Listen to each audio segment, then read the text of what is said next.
Hey, it's Clay Aiken, and I'm doing a podcast with Politicon, speaking to the top minds across the political spectrum to find out how the heck are we going to get along.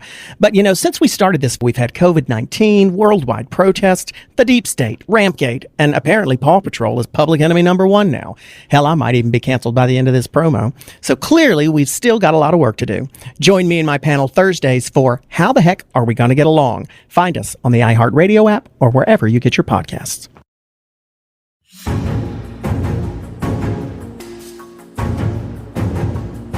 Hello and welcome to Politics War Room with James Carville, and I'm Al Hunt. And don't forget, at the end of the show, we'll answer your questions. So if you got a question for us, write to politicswarroom@gmail.com or send a tweet to @Politicon for next week's show. We'll get to as many as we can. This episode is sponsored by STEADYMD, Blinkist, and the Great Courses Plus. Check out the links in the show notes, and we thank them for their support, and our grandchildren thank them for their support. I want to thank all of you for listening today. Please tell your friends and remind them to subscribe on Apple Podcasts, Spotify, Stitcher, or wherever you get your podcasts. So now let's go to the penultimate show before this election. James, I look at Trump this week. It's like March 1945, the Germans' Nero decree: destroy, tear down everything to thwart the advancing opponents. He lashes out at Fauci as an idiot. He demands his usually loyal AG invoke a special counsel against Biden, preposterous. He stalks off the 60 Minutes set. He goes in a Pennsylvania rally the other night. He cuts it short and says, "Nobody loves me," and tries to dance, kind of like Julia Louis-Dreyfus on the Seinfeld show. He's going to do something disruptive and destructive at that Thursday night debate. I can guarantee that. He's already slandering the respected moderator. This is the behavior of a caged animal more than an embattled president. He knows he faces defeat, lawsuits, bankruptcy, maybe an orange jumpsuit. But I got to tell you, James, I genuinely worry what he will do in the next 12 days and then in the subsequent 2.5 months. Well, first of all, the stunning thing that he did, in all of the stuff he does, it's really hard for anything to stand out. But he went to the area and said, "I really didn't want to be here. I shouldn't have been here. I was winning and I had pandemic. I got to come back here, and I didn't want to do it." Which is, what was it? Gary Hart said something. He was stuck in New Jersey, and remember that in 1984, and it just blew up on him. But when of all of the unconventional things that he has done, and I use unconventional just is the most moderate words that I can come up with, telling people I really don't want to be here. I'm only here because I'm behind. It's in the history of presidential messaging, that stands out as being highly unusual. Yeah, well, I read the story and I actually looked at the sound clip. Maybe fake news got it wrong. They didn't. Well, I agree. There's a lot of stuff that's really easy to ridicule, but I'm serious. I really don't know what a caged animal does. I don't know what Trump does. I don't think he's going to ever go quietly into the night. His ego won't let him do that. His sickness won't let him do that. So I do worry about what's going to happen. And I worry about what protects democracies are guardrails. And I worry about whether the courts are going to adequately protect us, whether his cabinet or Republican senators. And I'm assuming a big Biden victory, and I still think there's a danger. Well, first of all, with him, there's always a danger of something like this happening. My hope is that if it turns out the way that it looks like it's going to turn out, the way I've thought it's going to turn out for a long time, he'll be more constrained by people internally and more constrained by the courts. The courts are going to look at these election returns. I guarantee you that they don't operate in a vacuum, and people going out in the administration don't operate in a vacuum. None of them can find jobs now, and I think if he tried something crazy with the Defense Department, I think they'd be insubordinate, and that's totally against everything that they're trained and think. But I actually think they would. Well, I hope and I suspect you're right. But I was struck by that Supreme Court decision this week, refusing to overthrow the Pennsylvania Supreme Court. These are the people who rail against activist judges, and they voted to overturn a state court. There is no doubt that when Barrett comes on this court, they are going to do things that people are not remotely prepared for to try to retain this kind of power. And, I think what Vice President Biden should say is we'll evaluate the federal judiciary. I don't see any way that they're not going to have to change the federal judiciary. And that decision was unbelievable. And, Roberts, in 4-4, Barrett with 100% voted with the conservatives on that. And that's just unbelievable. And the idea that you postmark your ballot on Monday before the election and it counted on Thursday is that's as normal as it can be. You remember in Florida in 2000 when everybody went nuts about the soldiers voting late and then counting it, and they probably had a point. But under our system, the Medal of Honor winner gets the same vote as a janitor. I mean, that's just what it is. And I don't know to what extent that they're going to go to in the Supreme Court, but it's going to be pretty draconian. I promise you. And that case was just a tip off.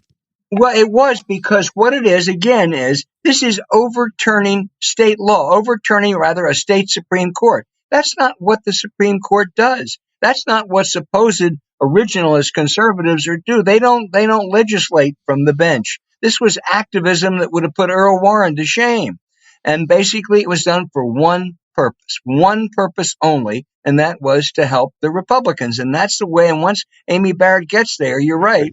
So that it has to be a decisive election. You just can't exaggerate how bad that 4-person, I guess it was a dissenter, that 4-person Republican conservatives on the Supreme Court on that Pennsylvania case. It really was just awful. Before we leave Amy Barrett, I think she's a liar.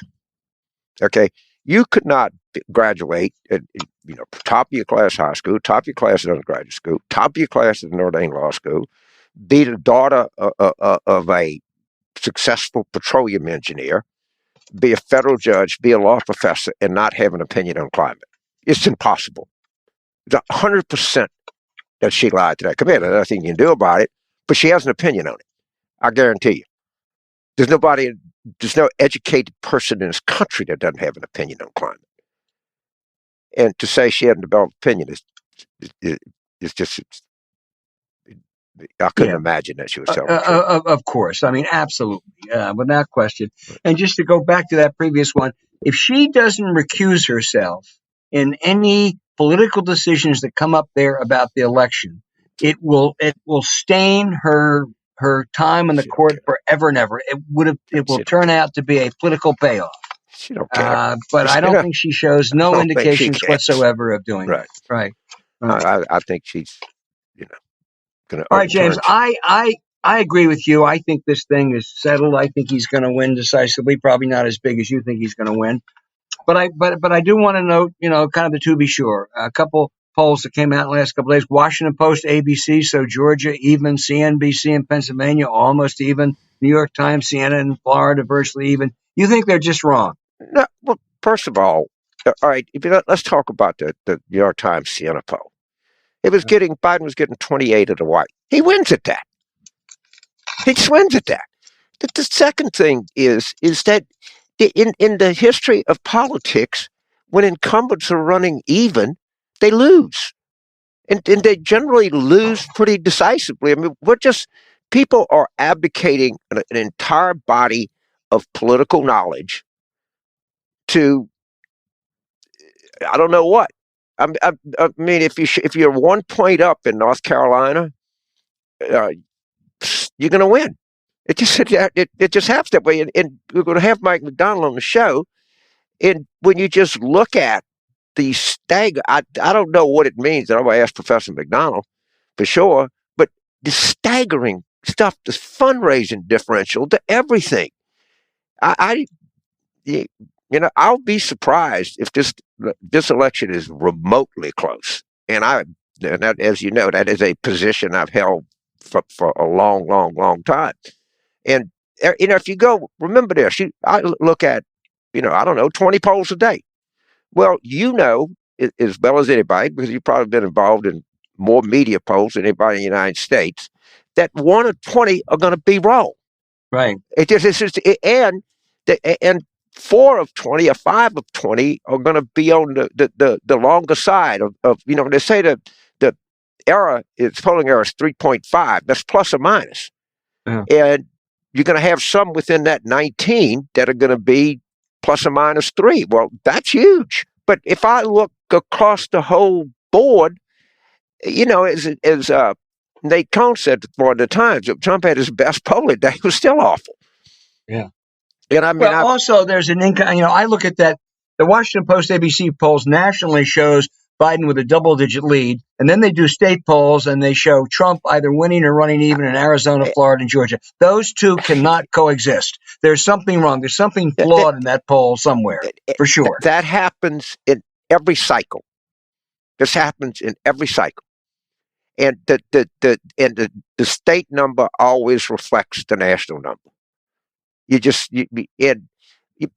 the way, he's going to win Pennsylvania, Michigan, and Wisconsin by probably 10 each of them. It might be 8, might be 9, might be 10. All 3 are going to come in that realm of better. And he's going to lose a lot of votes in Michigan. There's 5 people on the ballot, and he does worse in the 5-way than he does in a 2-way, and that's a really good poll I saw. I don't see anything that at all tells me this is not going to be a big night for Biden. I think he's going to win all 3. I think you got to take off a couple points, at least in Pennsylvania and Wisconsin, because they're going to cheat. They're going to cheat in the sense of they're going to throw ballots out. They're going to intimidate. They're going to have suits, but that won't change the outcome. It'll be unfortunate, but he's still going to win. I would say, I would guess Pennsylvania is going to win by about 7, but that's just a guess.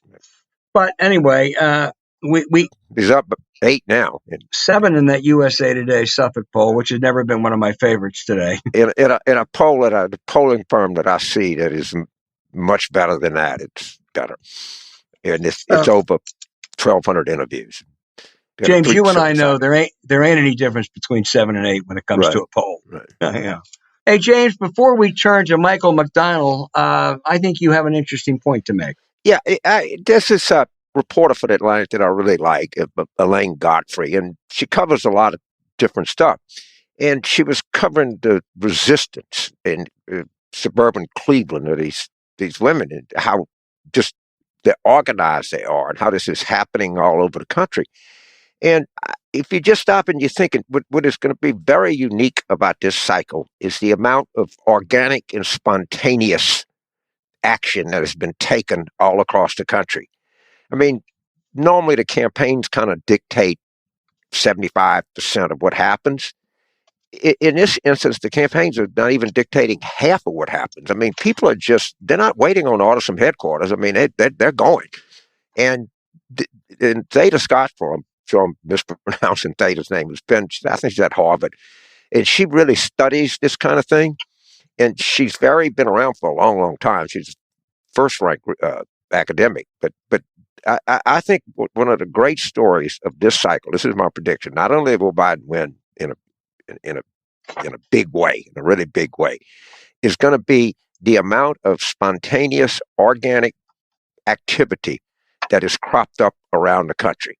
And it's probably going to be more from females than males. If you look at historically in the African-American community, it's these African-American females that have been the most organized and worked the hardest. Based on even on the militia, as Dr. Ballou pointed out, the women are really even there are almost leading the charge. But it's going to be overwhelming how much we're going to see in the resistance to Trump and the different third-party groups, the spontaneous fundraising. This is going to be America's finest hour. This is where the country is. People are going to look back at this and say that what happened in the United States is we lost faith in each other. But people came up, and people are going to be overwhelmed by this. Because all that I hear is, the racism is so potent, and you watch, Trump is putting this out there. This is going to be more successful than you think. I see these signs out there, and I see these people doing this, and the polls are wrong in 2016.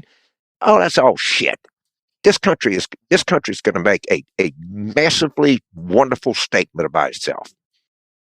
Now, let's take a second to tell you about this great new doctor service, SteadyMD. SteadyMD is your personal doctor online. It's telehealth done right. James?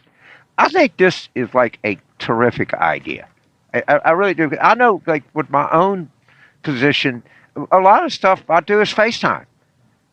I mean, that's of course, that was a horrible result of the pandemic. But I think what you're going to see is people, moving towards something like this. And my gut tells me when they do studies, it take some period of time that the quality of health that this delivers is going to be comparable, probably better than you get with the normal physician-patient relationship, because it's easy to do. And, if you need a test or something like that, then they can deal with that also. And I think that a lot of people are going to do a lot of good to a lot of people. I'm very proud to have these people as part of our team. Go to SteadyMD, only $99 a month, no additional visit fees or copays or insurance required. It's accepting members of all ages, good for us, James, in all 50 states. Go to SteadyMD.com/war room to take the free quiz and see which doctor is a perfect fit for you. SteadyMD.com/war room. No risk and no long-term commitment to get started. Telemedicine. It's a terrific idea. Yes, it is. We thank them for sponsoring this podcast and look for the link in our show notes.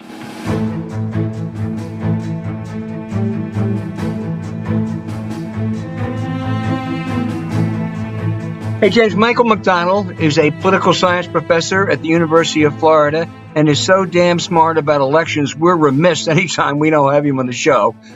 He has been a good guest before, and he'll be a great guest today. He runs the United States Election Project. Check it out every day to see who's voting and where. Michael, that's really what I do every morning. And this morning I saw 40 million people are voting early already. Those numbers are off the charts. With 12 days to go before November 3, we expected a lot.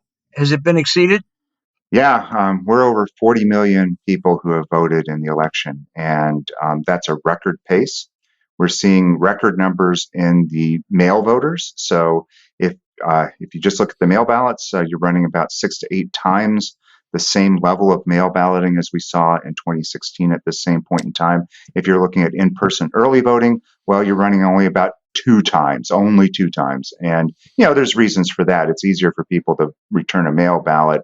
We started with very low levels of mail balloting in 2016. So seeing the unprecedented number of mail ballots that were going to be sent to voters, more than 80 million, we knew that it was going to be easier to increase the mail ballot numbers very quickly. It's more difficult to get those in-person early voting numbers, really pump them up, because you've got a few number of early voting locations. It's not like election day where we got lots of polling locations across the country, and you're trying to cram a larger number of people through a smaller number of sites, and that's that 2 times is pretty good. But we wouldn't expect 6 to 8 times. It just wouldn't be physically possible to process that many people.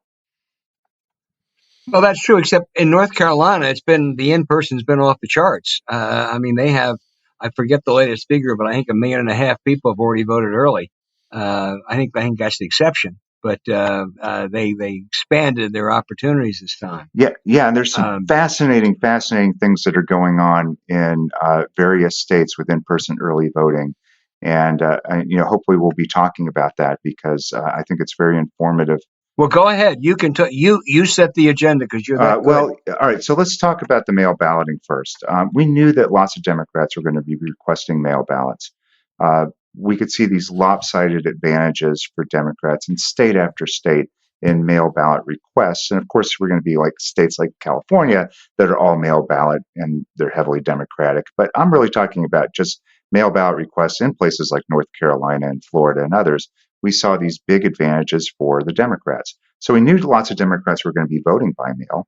And traditionally, more Republicans vote by mail. So it's very odd to see these numbers. And then you add another factor on top of that, which is Democrats are returning their mail ballots at a higher rate than Republicans. Usually it's Republicans that return their mail ballots at a higher rate than Democrats. So not only do we have a lopsided advantage for the Democrats in requests, and now we've got them also in the returns as well. So if all these Democrats are voting by mail, well, they used to vote in person early, and maybe that's what's happening. They're just going to shift from voting in person early to mail ballots. And conversely, Republicans who are listening to Trump, who's telling them mail ballots are really terrible things to do, they're instead deciding, well, I'll vote in person. And so they may vote in person early or, of course, on election day. And so that might, you might have had a presupposition that, well, you'll see more Republicans voting early and in person and, of course, on election day as well.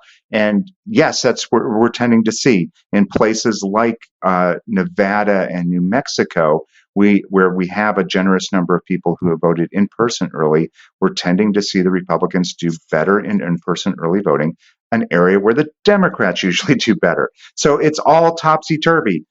But here's the bad news for the Republicans so far, is that in-person early voting is just not at the offsetting the very high levels of mail ballots that are being returned and the advantage the Democrats have there. So it's like a slight advantage on the in-person early voting, but to really make up the difference in what we might typically see in the overall early vote, you need to have more Republicans voting in person. We still have some more time, so they may yet make up that ground.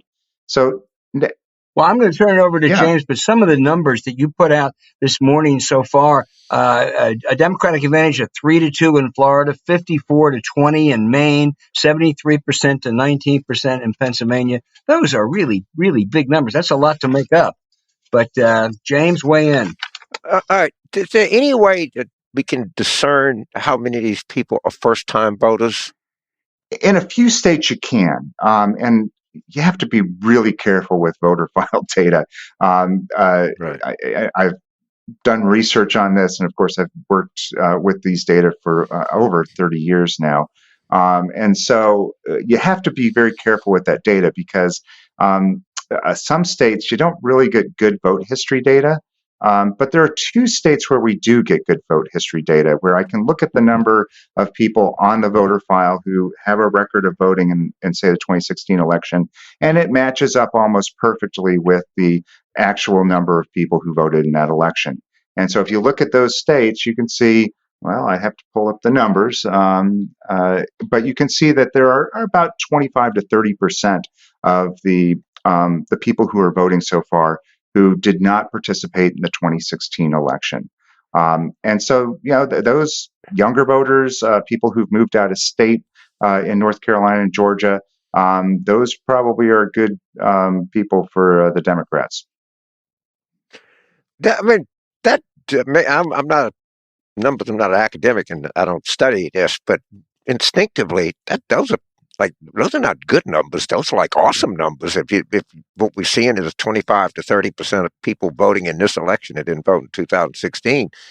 I mean, I don't have a historical reference point for that, but I don't know. That seems pretty good to me. Well, just off the top of my head. Yeah, you're right. It is good, but you have to realize there are always going to be some voters like that, right? There are always going to be the young voters who didn't participate in the past election, right. And there are always going to be some people moving from out of state, especially in fast-growing states like Georgia and North Carolina.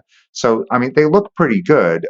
They look, about what they were in 2016, maybe a little bit better, but look, there's a large number of people doing this. This isn't just so. It's also the volume that also looks good from the Democratic perspective. What are the chances that we hit 150 million total votes in 2020? Well, I still think we're pretty good on that because we're seeing Texas already at nearly 60% of their 2016 vote. And some of the all-mail ballot states like Vermont is already over 50%. And we still have 2 weeks to go. I mean, that's the crazy thing here. We still have more election to play out here. So I would not be surprised if we see some of these all-mail ballot states. The numbers are starting to come in. Some of them put their ballots out later, so there's a lot of variation among them. But I would not be surprised if some of those states are topping their 2016 number by a good margin by the end of next week, and that'll be the real telling point at that point to say, yeah, we're going to have a high turnout election. Hey, if everything peters out and we don't see people returning their ballots, and we know, hey, it was a bust. But right now, I still expect that what the data are telling us is that we're going to have a high turnout election. So I'm looking at 538 in Florida, and they say Biden has a 70% chance to win Florida. Do you agree with that assessment just off the top of your head? Well, we still have to see the in-person early vote.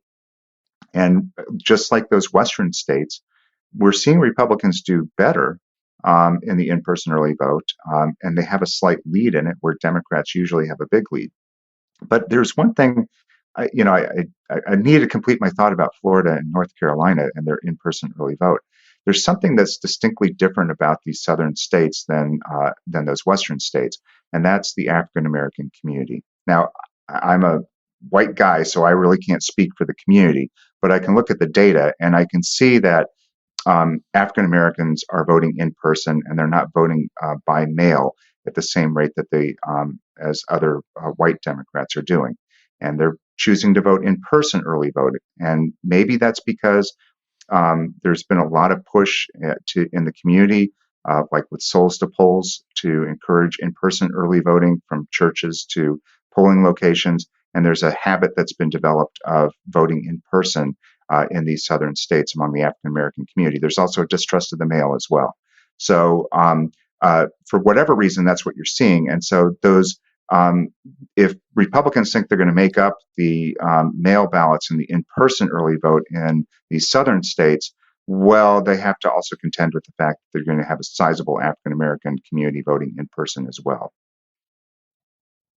And Michael, just look in North Carolina. Another academic, Michael Bitzer, could tell, does a pretty good job in that state, what you do nationally. And he is looking at that election data. They do it by party, and also you can extrapolate by race. He is showing actually Democrats are doing more in-person voting than Republicans, although that started to change yesterday. And the African American vote is actually exceeding what they think will be the overall vote, or what they had counted on. So that's just nothing but good news for Democrats so far. Yeah, exactly. That's why, if you just focus on one state, you don't get the whole picture, of course. And there are some nuances across states. So it's important to look at the holistic viewpoint of the what's going on, say, in the West versus what's going on in the South when it comes to in-person early voting. And I absolutely agree with that assessment that African Americans are voting in person early, and that is driving some of the patterns. So, the real, I don't know how this all plays out. I don't know if this means that Biden wins the election, because we still have a lot of time left. We have to get through Election Day. But what I do know is that this gives the Biden campaign a huge tactical advantage. They are able to cross off every one of these voters, and they can refocus their efforts on the voters who haven't voted yet. And meanwhile, the Trump campaign has to wait. They have to nervously wait till Election Day. They have to continue to send out mail and make phone calls to all the people who haven't voted yet, all in their support target. And they're wasting money. They have sent millions and millions of mailers to their supporters, encouraging them to vote by mail. And I've got one from a prior occupant of my home sitting in here as evidence of it. And, it's bad target to start with that they sent that piece of mail, because he's not registered to vote here. But they sent it anyway, and they're sending out millions of these things, and that costs money. So they're burning through their money. And then the candidate, Trump, opens his mouth and he undoes all of that. He causes the campaign to waste millions of dollars in mobilization efforts by the campaign. It's insane. What is going on there? I cannot, trying to get in Trump's head is impossible, but he is just. You put your finger on it, Michael, insane. But, I'm also looking, and in a number of these states, maybe this was the pattern before, but in North Carolina and Florida, there are as many unaffiliated voters or other party or whatever as a percentage as there are Republicans, at least in North Carolina. Is that the norm? Does that tell us anything? There's some indications in North Carolina that most of those voters voted in Democratic primaries. I don't know if that's revealing or not, but do you have any sense of, are we getting larger early votes from unaffiliated voters. And what does it Yeah, say? those no party affiliation voters are not self-identified independents that you see in the polls. They tend to be younger Right. people, and they tend to be persons of color more often, especially Latino, Hispanic. So they tend to break towards the Democrats, and so the again, Trump supporters are just listening to Trump, and they're saying, "Well, I'm going to vote on election day, or I'm going to vote in person." We have yet to see the in person really show up in large numbers, so I guess they're going to vote on election day. And meanwhile, the Biden campaign's just racking up numbers, and they're able to retarget their efforts on the people who haven't voted yet. So Prof, there was a AP story, and both of us are particularly fond of AP because of Mike Tackett, who's the bureau chief in Washington, that answers Deputy your bureau question. And that is, they stole the money. You have to, you can link to it off of talking points. You can go right to it. There's $1 billion that's gone. It's evaporated. And they paid $300-something million to a Delaware shadow corporation that no one knows what it is. And I'm going to try to talk to Mike pretty soon to get the story more, have more people be aware of this. I mean, it is stunning. I mean, Brad Parcell, no one has any idea. He's got a fleet of cars. And so now they're going, and as you correctly point out, the Biden people have an easier targeting universe, and they have, I don't know how much more times more money to do it with. Right. I mean, it did, but I know where the money went. I can tell you where it went. Well, it went to, you don't think, James, that $100,000 they spent to promote Donald Trump Jr.'s book was a good campaign expenditure? God, I mean, what about the 300-something million that went here? It said what Trump would do, he would they'd take campaign funds and they'd buy the merchandise. So you had a MAGA hat that probably cost you 40 cents in China to make. The campaign would buy it back for $30 and give the money to, because Trump nets all of the proceeds on the site. It's the greatest public grift that we'll ever see in this country. And I promise both of you this, but we're all gone. And when they write about how vulgar these people were, or how inept they were, or how bad the appointments were, the thing that is going to remain the legacy of this whole thing is the staggering, breathtaking corruption. I mean, corruption on a scale that we can't remotely imagine. It's really unbelievable.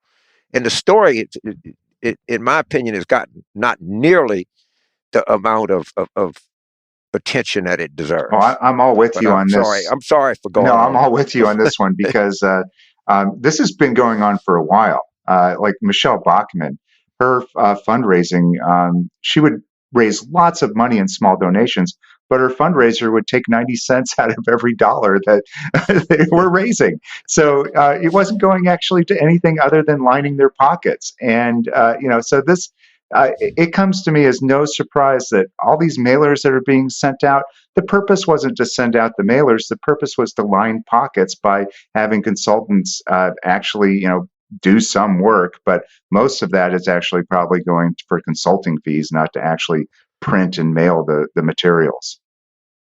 My favorite personality of presidential campaigns of the 20th century is Marcus Bachmann. He was Michelle's husband. He did gay conversion therapy. Oh, we'll let it go at that. So and this just means that the Biden campaign has more money, and they have more. They're spending it more effectively. So, gosh, if they lose this election, this is this will be the worst loss of any campaign in history, given how inept and corrupt the Trump campaign is. They're not going to lose. Yeah. The other thing, Michael, when you talk about, you make such a good point about they have to keep going to these people that whereas the Biden has can bank his vote. If as some of the epidemiologists are forecasting, we're starting right now to go through the worst 6 weeks of this entire pandemic. And if there's even a little weather problem, man, I'd hate to be counting on November 3 turnout after I failed on in-person and mail ballots. I would guess that for all their bravado about a great ground game, that we're going to see less than they expect on November. Yeah, this is a huge risk. We know there are going to be fewer polling locations. Myself, my polling location has been consolidated because the church that I would normally vote at is not available. They're not going to make it available to the public to come through their church. And that's happening across the country with retirement homes, schools, other places. There simply aren't going to be the same number of polling locations. And on top of that, we have a volunteer poll worker issue as well. So we're just simply not going to have the same number of polling locations. So you're going to have to cram through all these Republican voters through a smaller number of polling locations on election day. So there are going to be longer lines. That's just what's going to happen. And if there's any weather, now you're forcing people to stand outside in a snowstorm or a rainstorm, or God forbid we have, on the Gulf Coast, a hurricane or something. So it's very risky. And there could be COVID issues. That's happened during the primaries too, where a polling location goes down because there was a positive case with a poll worker in the facility the night before. So that could happen as well. It's just very risky for the Trump campaign to put all their eggs in this election day basket. Well, that's what they're stuck with. Listen, Michael McDonald is the United States Election Project. All of you out there, you want to every morning go to it, go to the early voting, check your state, see where it's coming in. There's no one that does this as well. There's no one who understands it as well as Michael McDonald. Right. And we're going to keep checking with you, Michael. Thank you so much. I don't know of a single political professional that doesn't go to that site first thing in the morning. I really don't. And everybody watches it. Everybody reports on it. Everybody talks about it. I mean, I'm glad that we got an SEC guy that is in the ground zero in terms of comment on this election. By the way, Dan Mullen is an idiot. Yeah, maybe we'll have an LSU game fill up this next year. in December now, they're saying, but we'll see. Well, yeah. Well, all I can say is Michael McDonald represents the University of Florida with great distinction in contrast to Dan Mullen. You've been a great guest, Michael, and we'll keep touching base with you through November 3. Thank you very much. Thank you so much, man. Appreciate it. Hey, James and I have a new favorite app we want to tell you about. It's called Blinkist. Look, this thing, I have it bookmarked on my computer. I'm going to just give you an example of what they have. $15.99 a year in the life of William Shakespeare. And it just takes and it's a 13-minute read. And you can see how formative $15.99 was in Shakespeare. I'm not going to be a Shakespearean scholar, not even close to it. But what a terrific thing. Then if you just go in every one of these things, a bedtime biography of Queen of Fashion, Marie Antoinette. All right. The bedtime biography of Elton John. I mean, these are kind of things that curious people are just going to love. James Carville and Marie Antoinette, only Blinkist. It's unique. It works on your phone, your tablet, your web browser. It gives you the best key takeaways and need-to-know information from thousands of nonfiction books and 15-minute briefs, right, James? Yeah, there's thousands of books on here. It's just something that engaged, curious person that has limited time can really broaden your whole perspective, your whole horizon. It's terrific. I always tell my students, I know plenty of successful people. I know some that are really smart, some not as smart as you might think. Some that really work hard, maybe some that work a little bit less. But I have never known a successful person that didn't have this one trait, and that is curiosity. Every successful person that I know at some level is really curious. And when you listen to this show, it's almost a given that you're a really curious person. And for curious people, this is a great site. Well, the other thing I would add is I've never known a successful person other than the current president of the United States, if you want to call him successful, who doesn't read. And I don't know any successful people who aren't pressed for time. And that's where Blinkist comes in. You get unlimited access to read or listen to all the books you want for one low price. And right now, for a limited time, Blinkist has a special offer just for you listeners out there. Go to Blinkist.com/war room to try it free for 7 days and save 25% off any new subscription. That's Blinkist. It's spelled Blinkist. Blinkist.com/war room. It's all one word to start your free trial, and you'll save 25%. Look for the link in our show notes, right, James? Absolutely. You're gonna love this product. I promise you.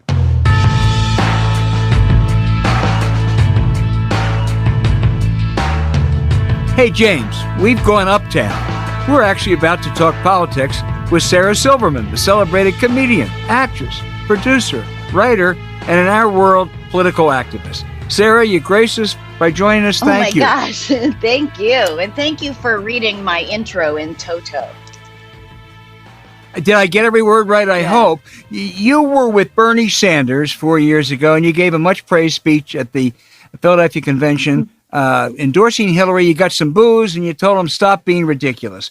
You were with Bernie this time. How do you feel about Joe Biden now? How do I feel about him? I voted for him already. I hope that he wins. He wasn't my top choices, but I think he's a good human being, and I would be so grateful to be complaining about a Joe Biden presidency someday. That's the dream. Well, it is for a number of people on the left, but is the resistance or lack of resistance different today than it was 4 years ago after you gave that pro-Hillary speech at the convention? What do you mean? Like the resistance of like progressives? The Bernie people, the left. Yeah. I mean, there were some holdouts last time, and I just wonder, is it different this time? Probably because of Trump. I think the stakes have made it different, and I think a lot more people realize that it's a wildly privileged thing to do and this is coming from someone who voted for Ralph Nader in 2000. But, I think people understand the state. There's definitely going to be holdouts, and, there's fringe and on every side in every party, that are bananas. But I do think that people are understand that the stakes are, that it would be a pretty wildly privileged thing to do to not vote for Biden and get on board. Biden will do just fine. Just gonna get him in. You have a big following with young voters.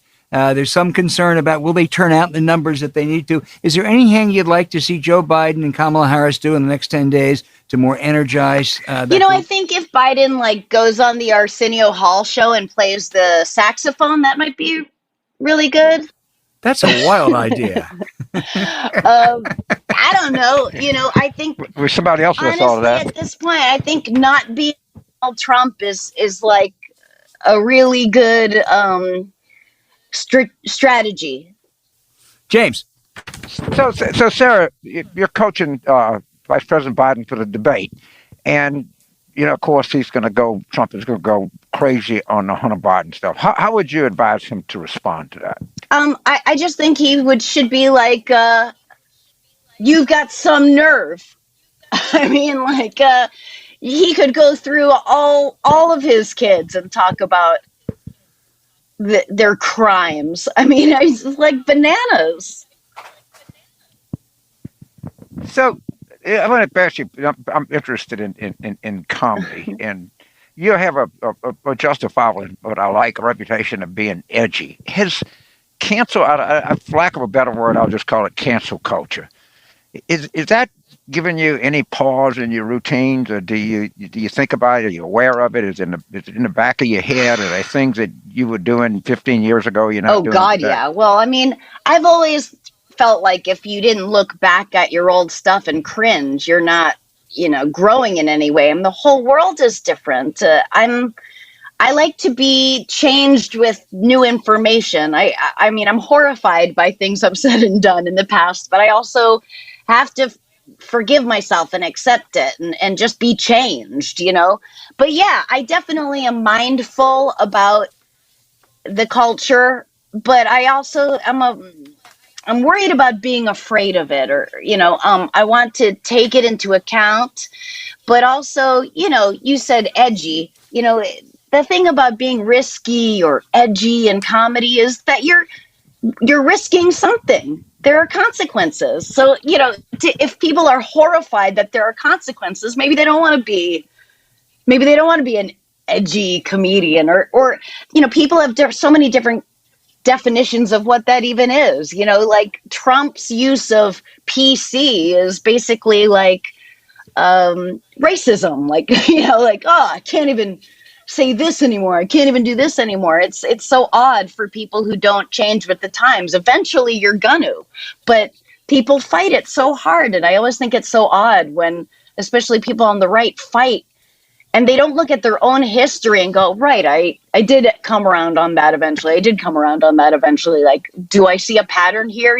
Students, college students and like American youth tend to be on the right side of history. So like, if you don't understand what they're saying, it might be worth it to examine it closer. There's a historical validity in who they are and what they say and how things want to change. People are like, oh, I can't learn a new word. I can't learn a new pronoun. I like that stuff, like, I was just saying, I mess it up. I've worked with a few like theys and thems, and I fuck it up constantly, but I try, and I know it's possible. None of us could say Schwarzenegger in 1980, but we all can now. And it was everyone thought Zach Galifianakis should change his name, and then the Hangover movies came out, and we all know it. It's we can do it. You just gotta be earnest and try a little, and not be embarrassed. I feel like for so many people, shame or embarrassment converts into outward rage, or the unexamined life converts that. You see it in Trump all the time.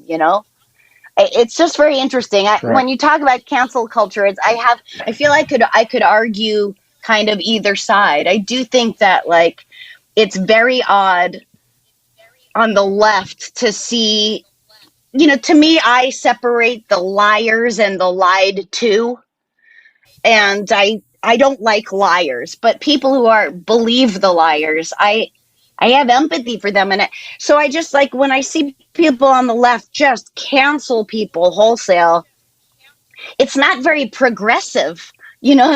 Progressive. That's to progress, right. To change, to be changed. So sorry, I'm yapping. So, no, we have you on the show, so I have to ask, what is Sarah Silverman's reaction to recent revelations about America's Mayor and Trump's attorney, Rudy Giuliani? I actually. We're not censored. Huh? Oh, well, we're not censored. I mean, they're all like this boys club dinosaur scumbags. I mean, they're all ruled by ego and fucking gross. I don't know. Is that an answer? Did I answer you? That is.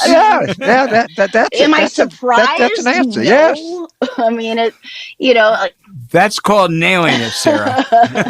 You have nailed it. Let me ask you. Let me go back to one political question, because you mentioned you're all in for Biden. You can't. You're excited. You voted already, and you can't wait to take issue with some things that you might do. If Biden and Harris, if they come in and they expand Obamacare, public option, but not Medicare for all. Tough climate change with really strict timetables for eliminating carbon, but not the Green New Deal. Big taxes on the rich, but not a wealth tax.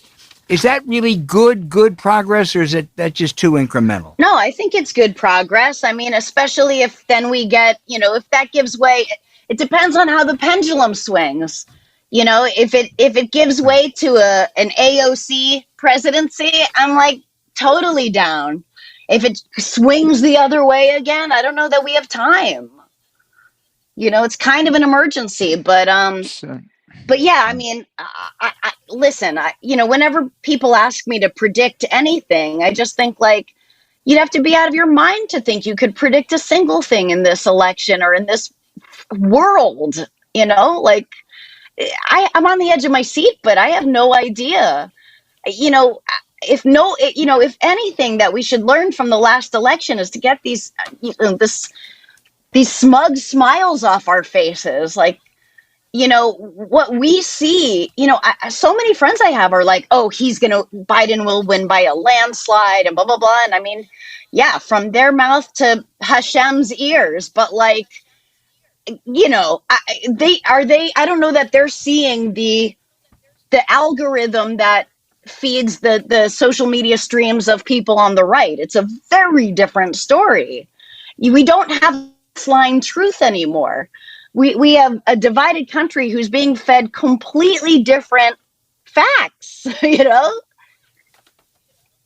Well, they sure have. I think it's caught up to him, and I know James really believes that. But let me ask you, you're a SNL alum. I mean, you were great on Saturday Night Live. What do you think of Jim Carrey's Joe Biden? I think he's incredible, and I didn't see. I don't know if I saw the last one. If you did, but I liked the really far out bizarro direction it went. That usually is saved for sketches at the end of the 90 minutes, like the really kind of experimental weird stuff. But I have to say, I really loved Sudeikis's Joe Biden. I don't know if you remember that. But how about I do. How about Maya Rudolph's Kamala? Amazing. Isn't it? Yeah, it's so good. Yeah. So, Sarah, I teach, and one of the things I try to get my students is resilience, being able to come back, to tough something out. Yeah. And I actually played, the greatest comeback I've ever seen was Gilbert Gottfried at the Friars Club with the Aristocrats. Oh. And I just never seen a guy swing and miss so bad and then just go deep and just clubbed it. And of course, I'm a big fan of the movie and a big fan of you in the movie, particularly. I'm serious. It's a guy just completely. Frank Rich wrote about it in the New York Times, and I don't know how I haven't gotten kicked off campus for showing that to my students, but they all understand what I'm saying. Is when you're a comedian, you're perform like that, that was probably the most lead balloon joke ever told. And then he comes back up, and is that joke as legendary among comedians as it was made out to be in the movie? Yeah, I mean, I think it was more legendary in earlier time. It was right. Through the years, it's probably less so now, but the movie really encapsulated just the generations that it was really. I mean, there are a couple other jokes that I could tell you off of this podcast that I would say are some favorite jokes of comedians that you just tell to each other. Right. Yeah, it's kind of like. Oh, Sarah, give us your favorite. Give us your favorite. I will off the air, but we're living in precarious times, and I can't handle all the pizza emojis and QAnon people in my feed. It's so scary. We're comedians. We don't want to step on the Giuliani story, Albert. So that's right. Sarah Silverman, you have millions of fans. James and I are two of them. But I'm going to tell you something that I'll bet you none of or very few of those fans have ever told you. You're from Bedford, New Hampshire. That's right. And that is one of my favorite towns in the world. And you're saying, how the hell can Bedford, New Hampshire? Because about the time you were born, I was starting to cover New Hampshire primaries. My mother was a photographer for the McGovern for George campaign. McGovern. Right. Yeah. And at that, the old Sheraton Wayfarer with the waterfalls. I knew that was what you were going to say, because that's where everybody stayed. It was the most legendary single venue in American politics until they stupidly shut it down about 15 years ago. And I mean, there are more stories that came out of Bedford and that hotel, and that it's a great community. And of course, I love the New Hampshire primary, but I really do miss the Sheraton Wayfarer in Bedford, New Hampshire. I do too. That's not there anymore, not the way it was. But I remember that it had the covered bridge and ducks and a pond and but I'm sure insane debauchery took place there. It also had a bar, and I remember some nights in that bar. But it was in the the presidential candidates would come in there. It just was a wonderful, wonderful gathering spot. And New Hampshire, despite some bad elements with the late William Loeb and all that, it really is a fun place to be. And that New Hampshire primary is great. So you were born in one of my very favorite towns. That's so funny. Yeah. Yeah. We used to have I remember, let's see, Bruce Babbitt. Yep. Remember Bruce Babbitt? Arizona. We worked 1988. we worked for him. Our family liked him that year, and he stayed at our house. The candidates would stay at regular people's houses, and he stayed at our house once. During that, we were the average American family that he stayed with. And I remember we worked. Go on. Go ahead. Sorry. No, you go ahead, please. I talk when I'm nervous. We worked for the Jesse Jackson campaign. I was in 7th grade. And, we were there weren't Jews in New Hampshire, but we worked for my sister always said she thought being Jewish meant being a Democrat, because that's, we were atheists. Our parents were godless, but, that's how we knew we were different. But my crappy, shitty 7th grade teacher, I shouldn't say his name, but he, I remember after the Hymietown thing, he was like, well, our family works for Jesse Jackson. Sarah, I'm sure your family probably doesn't like him. And I remember thinking, even in 7th grade, yeah, we're working for his campaign. We love him. And also, if you think he's anti-Semitic, then why would you like him? Fucking assholes. The great story that Mo Udall used to tell about, someone up there was saying, are you going to vote for Mo Udall next Tuesday? He says, I don't know. I've only seen him 5 times. That's your Bruce Babbitt staying at the Silverman's house story. Yeah, I know. I have James. no recollection of him. So tell me, what are you working on now? You have any projects coming up? In the future, or legendary number of fans you could look forward to? Yeah, I got some stuff coming up, but right now I'm doing I've got a podcast because I heard you guys had a podcast and I wanted to be cool like you. Right. And how can people find your podcast? I'll tell you how I find podcasts. I go to my app that says podcast and I type it in, and it's called the Sarah Silverman podcast. Gosh, I could have. Wait a minute, James. Wait a minute, Sarah. Don't go so fast. You're going too fast. Sarah Silverman. Wow, there's vermin in my name. Oh, wow. Well, okay. You've got 2 new listeners now. And yes, James, please. This has been a treat. You really are just terrific, and lots of insights and lots of stories about Bedford, New Hampshire always are fun. And I hope sometime you'll join us again after you celebrate the Biden-Harris victory. Oh, man, I hope that happens. All right. You guys are the best. You're the bee's knees. All right. Thank you so much. It was a big honor. It's the Sarah Silverman podcast. Remember that, everybody. Yeah. Thank you, Sarah. If you get confused, it's the Sarah Silverman podcast. That's right. It's really smart and really dumb. Hey, we want to take some time to focus on ourselves and do something that lifts us up, makes us feel better. Learning with the Great Courses Plus. James, you are a Great Courses Plus fan. Yeah, I am. And as I recall, it was started by a guy we both know, Tom Rollins, who was a Bill Kennedy guy who married Vicki Rad, who was one of the great lawyers. And she helped us a lot in debate prep in 1992. But this thing is just expanded. One of my favorites on there is they actually have a cooking Great Courses, and it's like this high-end chef at the Culinary Institute in New York, which is, I don't know, the Harvard or the Oxford of culinary education, and it's broken down into the different elements of cooking. You have one on broiling and one on frying and one on, fish preparation, and it's better than anything that I've ever seen in cooking. It really is. It really educates you in a way that just going to help you make you a much, much better chef. But you can they have hundreds of these things that I like the ones, on ancient Rome, but the Civil War stuff is top notch. Anything that you're interested in, I promise you got a selection here. This is good. This is good stuff. This is the crack pipe of learning.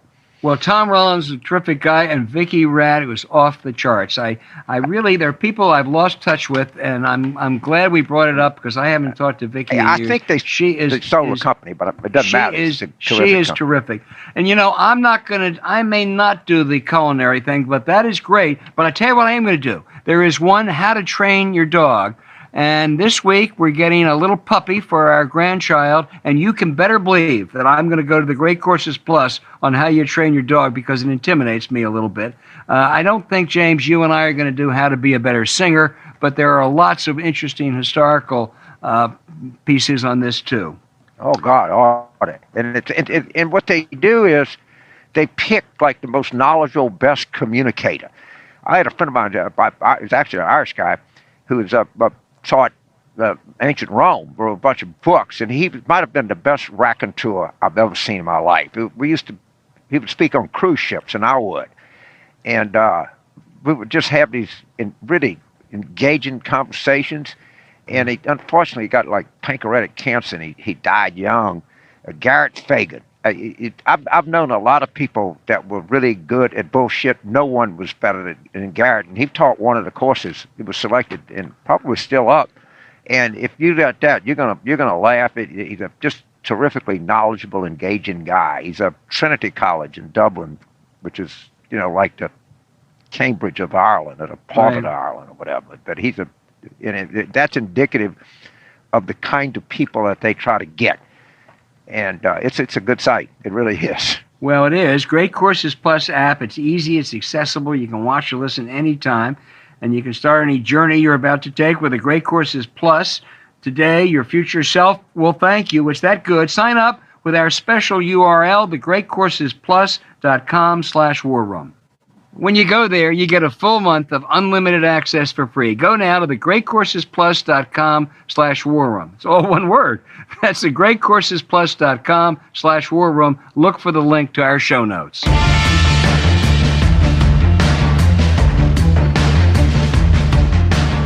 Hey, James, we got lots of really interesting mail this week, and including a number from overseas listeners. George in Malaysia wants to know what's going to happen to Bill Barr after a Biden victory. Well, I guess he'll go to some white shoe law firm and have a pretty successful appellate practice before the Supreme Court.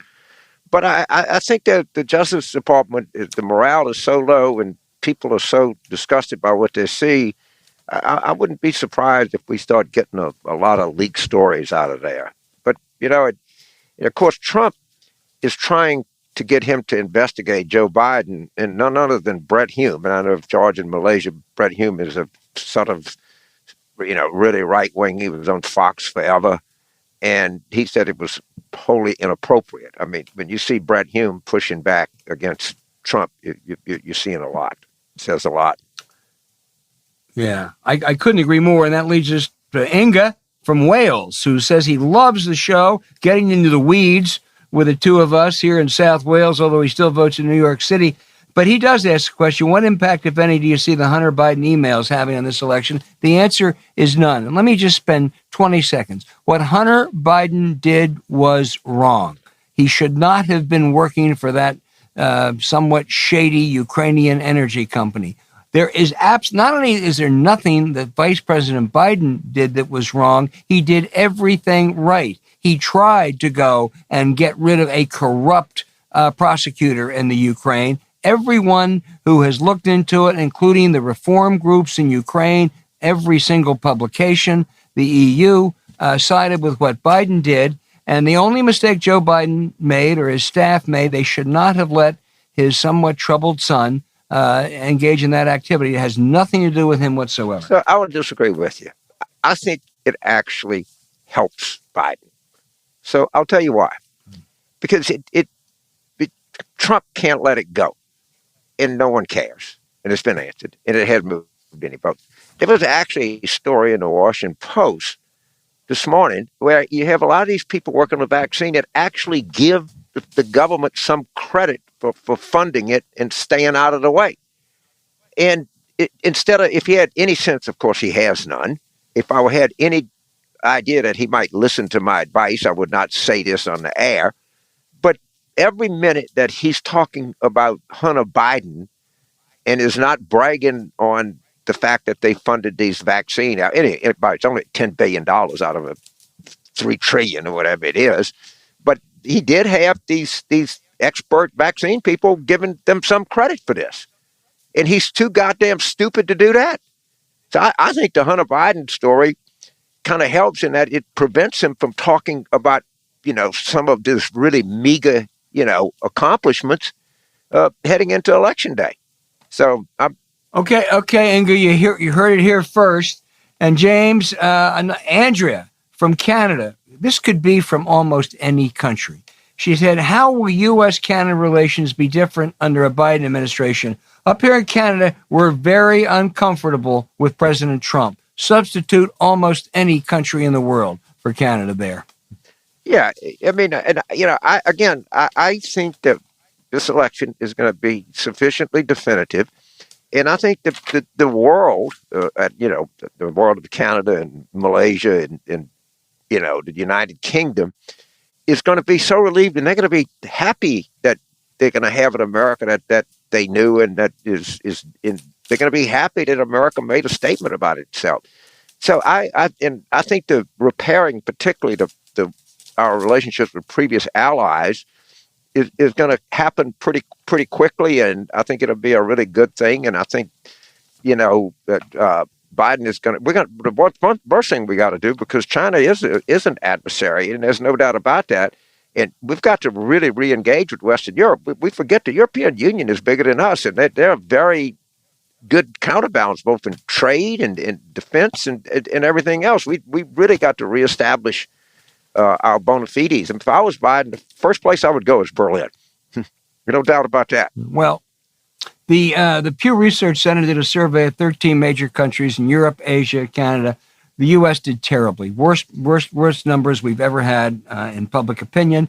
And Putin and Xi Jinping really did badly. I mean, there's no trust whatsoever among these people. Trump did worse. And when it comes to handling COVID-19, they fault the U.S. more than China. Those are stunning numbers. And that is a challenge for Joe Biden, but also a great opportunity from day one. We have, we don't want to leave out the U.S. here, James. So we have one, Jim in South Orange, New Jersey, said if the Democrats win the House, Senate, and presidency, can they pass a law that could overturn Citizens United and get money out of politics, or do we need to go down the road of getting a new amendment? First of all, Citizens United basically overturned much of McCain-Feingold, so much for precedent when it comes to those conservative justices. However, with Amy Coney Barrett on that court and the other conservatives, I think it's almost impossible to pass a law that really undoes Citizens United. Constitutional amendment process is difficult. So you're going to have to do a number of things. You can do some things in the state level, and certainly, you can have all money disclosed. You could put an end to dark money. There's no question the court has said that that's legitimate. But, that's just Citizens United will go down as one of the 5 worst court decisions of all times. I think there should be a sustained effort to try to pass a constitutional amendment. First of all, it would be the 28th Amendment. So it's not like it hadn't been done before. It's very difficult, but would give a organizing cry, not just for congressional candidates, but for candidates to the state legislature. And it would give a unifying thing is, let's deal with this hideous problem we have with money in politics. And by the way, the public supports that. That's a 75% issue. That's a 75% issue. And you can argue it, and it gives you something that a guiding principle that every Democrat, modern Democrats, liberal Democrats, suburban Democrats, urban Democrats, rural Democrats, and independents, and a lot of damn Republicans.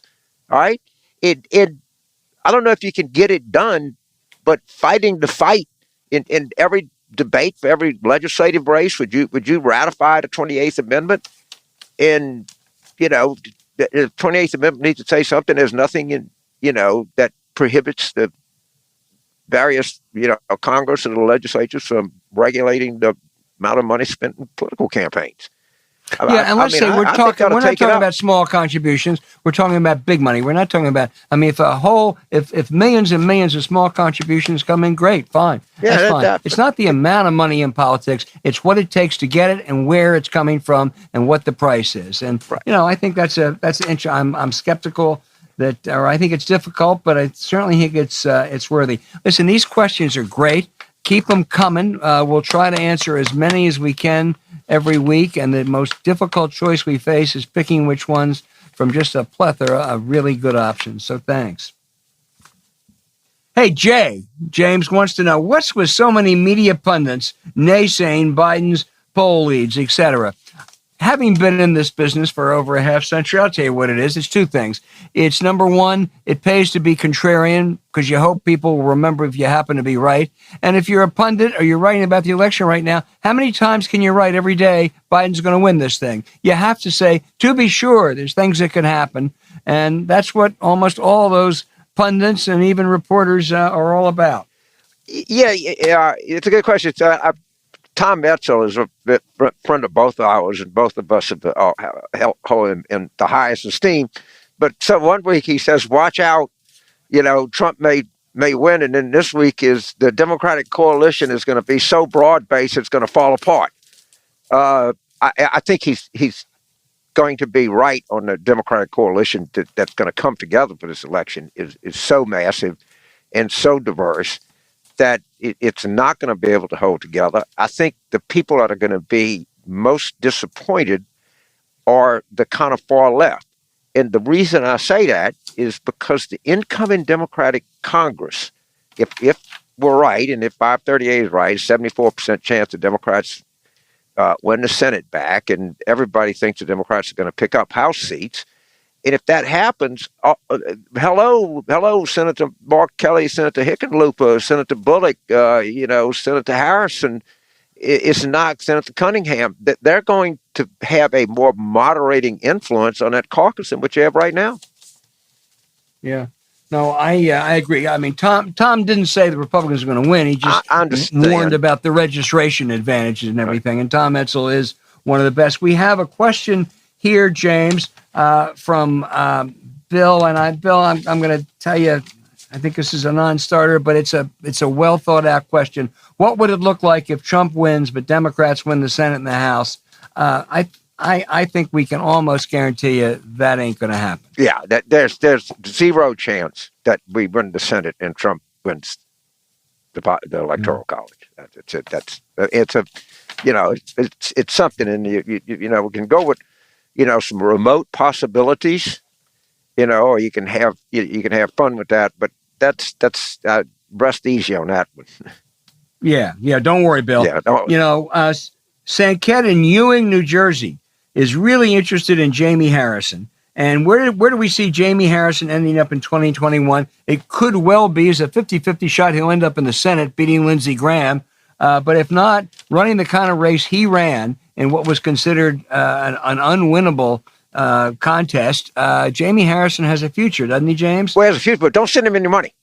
Don't send him any money. He's got plenty. That's right. All right, send it to Kansas. Okay, send it to Alaska. Send it to the state party at North Carolina. Send it to Texas. Right now, James, I'm going to jump in and make a pitch. And I think you will agree with this. Where you want to send it now is to those state legislative races. Republicans have started to pour millions into those races. It's what they did before. Sheldon Adelson just shipped in $4.5 million for the Texas House races. So you're right. All those Senate races have lots of money. Send it, if you care a lot, send it to state legislative races. I interrupted, but go ahead. That's okay. No, but you can send it like to the state party of Texas. All right. That they got a bunch of state legislative races there. They got a bunch of congressional races there. If Richard Murray is right, we have like a real shot. But don't send any more money to Amy McGrath, or don't send any more money to Jamie Harrison. That's it. That they got enough. And the interesting thing, Harrison has it's online. If you want to see the best political ad I think ever made, Google Jamie Harrison Dirt Road. It's literally not. It's too long to be like on television or something. But it is the most moving, best political ad, and I've been in this business since the '70s I've ever seen in my life. And if you don't believe me, look at it, and then write in and tell us, James, you're full of shit. That ad wasn't any good. I don't think anybody's going to say that, but there's probably a lot of competition. But it is a great one. I love the Lincoln. I think it's the Lincoln Brigade's little girl ad. But there's a whole bunch of really, really, really good ones. Our final question is from Diane. Diane, we need more Diane. She said, I learn from you every week. James, that's good. Because I learned from you every week. And she says, what am I going to do on election night? Will you be there? Probably not, but we'll be there the next day. And she's also looking for the counties that will tell us how big Biden's winning by. Well, one of the things that David Wasserman points out, when you go to Florida, and they report early, because in Sumter County, Florida, is where the villages are. And I think that Trump got 68. That's the elderly. 68%. And they report right away, because this is a community of, pretty well off, older people, overwhelmingly white. And you're going to be able to tell very early about the senior vote. I think the dashboard counties are probably Erie in Pennsylvania, New Hanover in North Carolina, Gwinnett in Georgia. Look at Sumter really early. Look at Seminole County in Florida. I think is going to tell you a lot. It went by Trump, I think, a little bit in 2016, but it's really fast changing. Of course, everybody's be looking at Duval, Jacksonville. Richard Murray says for sure Collin County in Texas. If Biden wins Collin, which is Dick Armey's old district, it's a little bit north of Dallas. Those are my kind of big early coming in dashboard counties. Well, I agree. Ohio comes in early too, and look at Hamilton. If Biden can run up a sizable margin in Hamilton, Pennsylvania does not come in early. But Erie will be determinative. It went for Obama twice. It went for Trump last time. They both spent a lot of time there. Erie will really matter because a lot of Pennsylvania is preordained. Maybe not margins, but Erie is one of those competitive places, and as is Luzerne County up in the Northeast. Yeah, it is. Again, I go back to what I said earlier. It's the most unbelievable thing. So Trump goes to Erie. It's just what he says. If I was winning, I wouldn't be here. Which he generally nothing he does or says can shock you, but that's pretty shocking. And of course, you don't mind. The other thing I would say to Diane is we had on this as a guest about 2 months ago, Ben Wickler of Wisconsin, who may be the best party chair in the country, certainly in the starting five, and he said, look at some of those southwestern counties in Wisconsin that went big for Trump last time. They're rural, and they're counties that he thinks they're turning on Trump. And if Biden starts to carry those or even run close in one or two, he's going to win Wisconsin decisively. Yeah, look, he's going to win Wisconsin. All right, that's done. That's in the bag. How much? Or by a pretty good bit.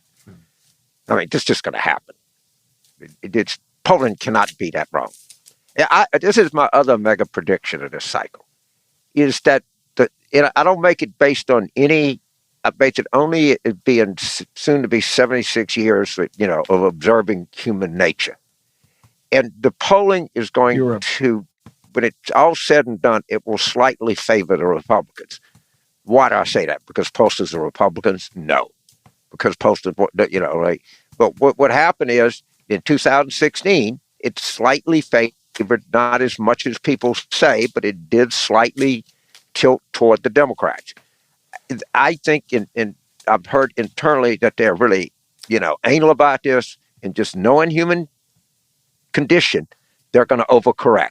It happens all the time in human history. You go one way and people say, oh, no, we didn't get that. Then they go too far the other way, and it takes another cycle to get it down the middle. But they are fanatical about how many non-college whites they get. They're really watch this stuff really closely, and I think they're erring. And I would too, but they're erring on the side of caution. That's my genuine belief. Well, they also, some of them, part of their modeling is on 2016, just as Part of their a lot model of in 16 was in 2012, and I think it's going to be a different composition this time. But we'll see. I agree. I think first of all, I think most of the polls were right last time. Just some of the state polls were, and I think they're going to be right this time. I do too. Okay, keep those questions coming. They questions. really are good ones, and I wish we could get to 70 rather than 7, but we'll keep trying. Absolutely. Hey, thanks for listening to Politics War Room with James Carville, and I'm Al Hunt. Remember to email your questions to politicswarroom@gmail.com or tweet them for next week's show at Politicon. These are great questions. Keep them coming. Thanks for subscribing on Apple Podcasts, Spotify, Stitcher, or wherever you listen. Please rate the show with a 5-star review. We'll be back next week with another show as we get closer to November 3. Please vote.